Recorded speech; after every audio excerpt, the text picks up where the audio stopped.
시청자 여러분 안녕하십니까? BOA 뉴스투데이 시작합니다. 미국 정부가 내년에 대외 활동 예산 보고를 통해 동아태 지역의 최우선 목표는 북한이라고 밝혔습니다. 또 동아태 지역 대외 예산으로 9억 달러 이상을 책정하면서 북한의 핵무기 등의 포기를 위한 정치, 경제적 압박 증가가 역내 최우선 목표라고 밝혔습니다. 첫 소식 김영권 기자가 보도합니다. 미국 국무부가 내년 회계연도 대외활동 예산안을 설명한 보고서를 최근 의회에 제출했습니다. 국무부는 560쪽에 달하는 이 보고서에서 내년 동아시아 태평양 지역에 대한 대외 예산으로 9억 3,800만 달러를 책정했습니다. 그러면서 역내 목표 첫 번째로 북한의 핵무기와 탄도미사일 프로그램 포기를 설득하기 위한 정치, 경제적 압박 증가라고 밝혔습니다. 이어 도널드 트럼프 대통령의 최대 압박 캠페인 목표는 외교, 경제, 군사적 압박을 증가시켜 북한의 최종적이고 완전히 검증된 비핵화, 즉 FFVD를 협상을 통해 타결토록 설득하는 것이라고 강조했습니다. 아울러 국제안보 비확산국에 2억 달러를 책정하고 대량 살상무기 WMD 확산 방지 대상국으로 북한을 가장 먼저 언급했습니다. 보고서는 이어 비확산 군축기금은 북한의 최종적이고 완전히 검증된 비핵화를 확증하기 위한 국무부의 최우선 노력을 지지한다며 북한의 탄도미사일 시스템과 핵무기 제거를 위한 행정부의 노력을 지원할 준비를 하는 것이라고 밝혔습니다. 국무부는 또 국제위협 감소 프로그램에도 7,400만 달러를 책정하면서 협력국과의 신뢰 구축과 북한의 제재 회피 행위 등에 대한 공개 조사, 다른 특수 노력을 통해 북한의 미사일과 핵 프로그램에 자금을 대는 재정과 물질의 유입을 차단하기 위해 예산이 투입될 것이라고 밝혔습니다. 특히 동아태 지역 예산은 중국의 악의적 영향력에 대응하는 한편 자유롭고 개방적인 인도 태평양을 위한 안보와 민주주의, 경제 성장을 보호하는 것이라고 강조했습니다. 또 대량 살상 무기와 그 운반체계, 첨단 재래식 무기 확산은 미국과 국제 안보에 대한 직접적이고 긴급한 위협이라고 지적했습니다. 국무부는 이런 위협의 확산을 막기 위해 관련 예산이 필요하다며 대응 대상으로 북한과 이란, 중국, 러시아, 이라크와 시리아의 과격 이슬람 무장 조직인 IS 등을 언급했습니다. BOA 뉴스 김영권입니다.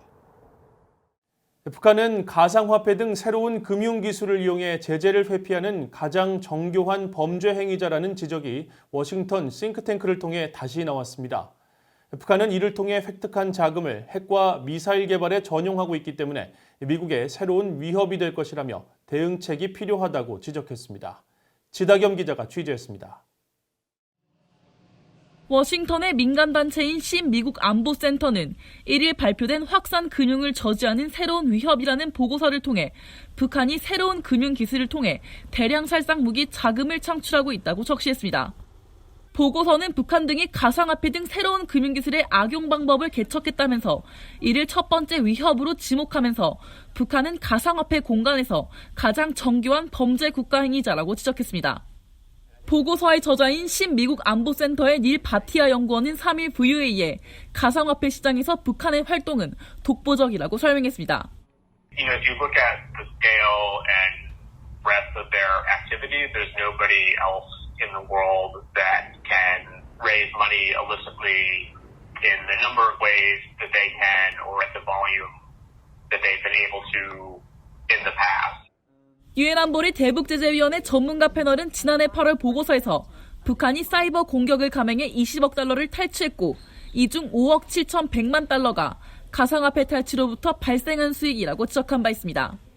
특히 북한 등 불법 행위자들은 가상화폐를 통해 수익을 창출하고 돈을 이동시키는 데 더 능해지고 있다면서 이러한 새로운 지불체계의 사용이 더 보편화된다면 더 많은 불법 활동을 저지를 수 있을 것이라고 경고했습니다.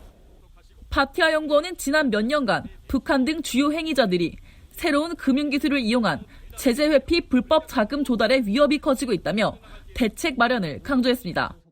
I think we've seen in the last few years with North Korea in particular that threat's really been evolving and that there are things that the international community, led by the United States and with others, needs to do so that we don't fall behind and so that North Korea, we can respond to that threat a little bit better. 바티아 연구원은 그러면서 북한의 사이버 역량을 저지하기 위한 가상화폐 공간에서의 공격적인 규제가 필요하다면서 미 재무부의 가상화폐 분야에서의 제재 전략과 미 의회 가상화폐 대책위원회 신설을 제안했습니다. VA 뉴스 지다겸입니다. 북한이 지난 1월과 2월에 걸쳐 중국에서 수입해온 비료는 200만 달러어치로 본격적인 대북 제재 이전인 2016년 같은 기간에 10분의 1 수준인 것으로 파악돼 올해 북한 농작물 생산에 큰 영향을 미칠 것으로 예상됐습니다. 북한 경제 전문가인 윌리엄 브라운 미 조지타운 대학 교수는 3일 최근 중국 통계를 분석한 결과 이 같은 북한의 비료 수입량은 지난해와 비슷한 규모라고 밝혔습니다.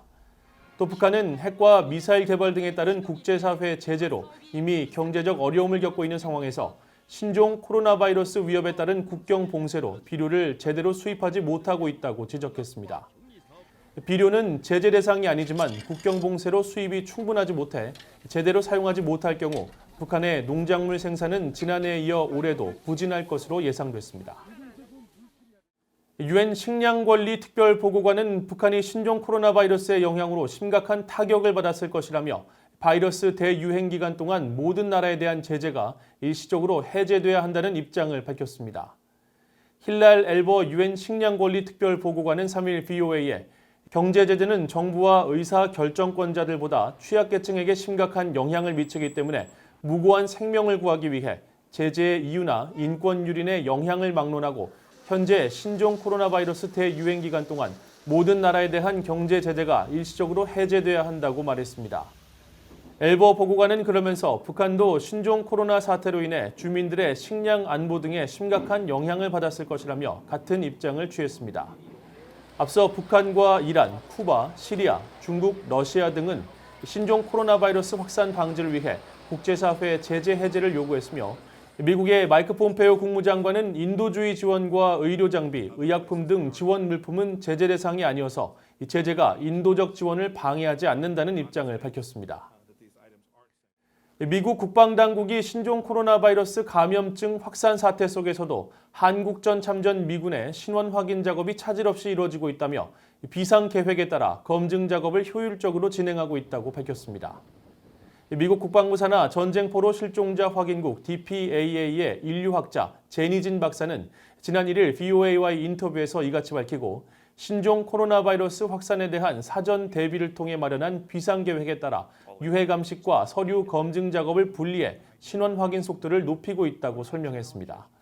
진 박사는 이어 미군 유해 감식 작업과 관련해 그동안 북한에서 송환된 미군 유해에 다른 뼈가 섞여 있거나 유해 발굴 뒤 다른 지점으로 옮겨졌다는 증거가 발견돼 감식에 어려움을 겪어왔다고 밝혔습니다. 그러면서 지난 2018년 북한에서 송환된 한국전 참전 미군 유해 55상자에서도 신원 파악이 어려운 경우가 많아 아직 44구의 신원을 감식해내는 데 그쳤지만 몇 달 내 절차가 마무리될 예정이어서 올해 안에 더 많은 신원 확인이 이루어질 것으로 전망했습니다. 이상으로 VOA 뉴스투데이를 마칩니다. 시청해주신 여러분 고맙습니다.